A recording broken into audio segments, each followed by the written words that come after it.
ትባረክ አለ። ጌታን ያየሁባት አለ። ከዘመናት እስራት የተፈታሁባት አለ። ጌታን ዘላለም ይባረክ። የምስራች ያለኝ አለ። እሱን ጌታ ይክፈለው አለና ጌታን ሲሸልም ለእሱ አክሊል አለው አለ። መጋቢ ዘማሪ ታምራት ኃይሌ ትልቅ መልእክት ነው። በነገራችን ላይ ቀኒቷ ትባረክ። ይሄን ጌታ ያገኘንበት ቀኒቷ ትባረክ። ይሄን ወንጌል እንድንሰብክ ቀን ይበራልን በኢየሱስ ክርስቶስ። አንተ ብዙዎችን እኮ ይኸውልህ ሟርት እየተነሳ ሌሊት ላይ ያንዘፈዘፋቸዋል። የእናቴ የአባቴ አምላክ እየተባለ የሚመጣው በኢየሱስ ሌሊትና ቀን ማታ ሳይለይ አረፋና እንትን እየደፈቃቸው ይገላል። እኛ ላይ ግን ሊደርስ አይችልም። ምክንያቱም ደሙ በጉበናችን አለ፣ ደሙ በቤታችን አለ። በሽታ እንዳይነካን የሞት መልአክ እንኳን ወደኛ እንዳይቀርብ እግዚአብሔር አስጠንቅቆታል።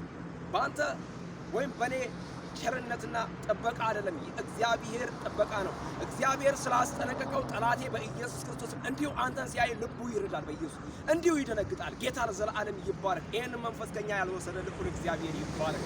ኢየሱስ ጌታ ነው። መዳን በሌላ በማንም የለም። እንድንበት ዘንድ ከሰማይ በታች የተሰጠን ስም ኢየሱስ ነው። እንሰብከዋለን።